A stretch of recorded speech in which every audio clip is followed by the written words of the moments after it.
Banyak para fisioterapi yang tidak bisa memakai bajunya dalam asesmen, ya. Malah saya katakan kasar, tidak bisa memakai bajunya. Karena sebenarnya dalam asesmen harus memakai baju masing-masing atau sesuai kompetensinya masing-masing. Ya, namanya profesi kan punya kompetensi. Sebagai contoh, saya akan mencontohkan kondisi cancer pada orang tua, bagaimana si fisioterapi mengasesmen keluhan utama maksudnya, karena kita nggak mengakses secara ini karena rupanya lebar. Contoh dari keluhan utama aja. Sebagai fisioterapi, sebagai okupasional terapi, sebagai speech terapi, sebagai dokter dan sebagai perawat, sehingga bajunya tidak tertukar-tukar.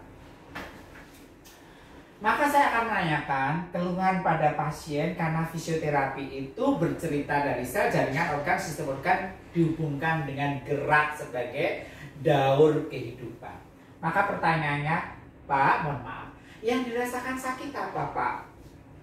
Oh, karena pasiennya kanker metastase pada tulang belakang, pasti dia akan menanyakan rasa sakit pada punggung. Terus saya bertanya, beliau Pak menjawab, aku sakit di punggung saya, Pak. Nah, karena fisioterapi urusannya bergerak, maka bertanyalah urusan gerak.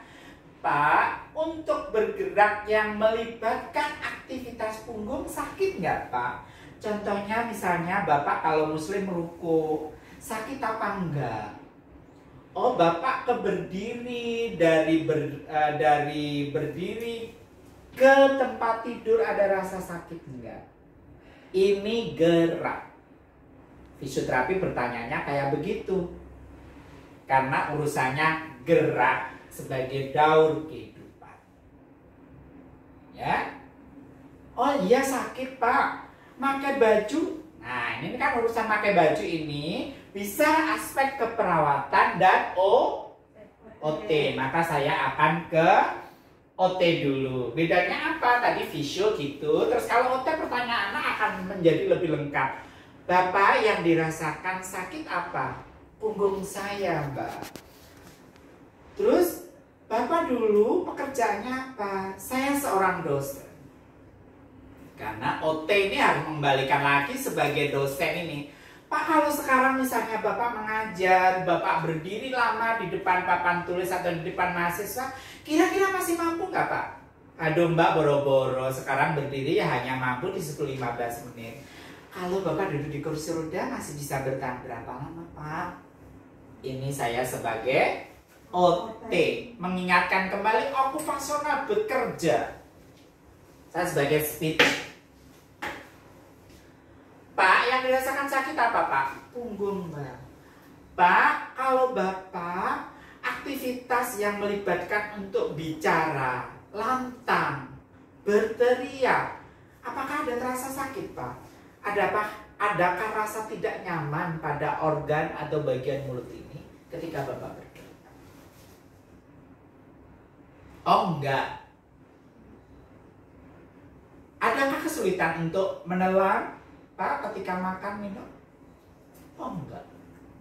Ini sebagai speech. Makan minum dan tanyakan. Sebagai perawat, Pak, yang dirasakan sakit apa, Pak? Sakit, Mbak, saya punggung. Bapak untuk perawatan diri sehari-hari, mandi, memakai baju, berdandan, ada kesulitan, Pak.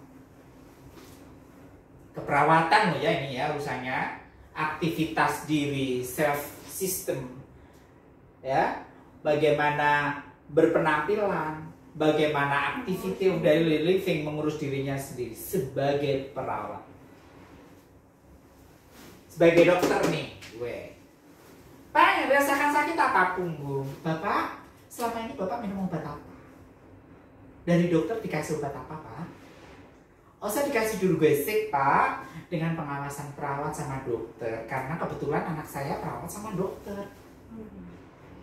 Sehingga dia bisa memonitor dari Durgesik yang sama. Terus obat oralnya apa, Pak?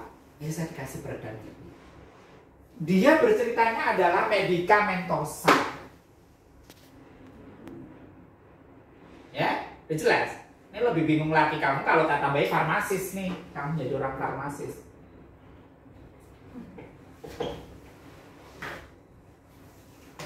Pak, yang dirasakan sakit apa? Punggung. Pak, ini kami sudah berkoordinasi dengan dokter kemarin. Obat yang diberikan ketika dulu gesek, Bapak terasa nyaman enggak? Masih ada rasa nyeri, Mbak.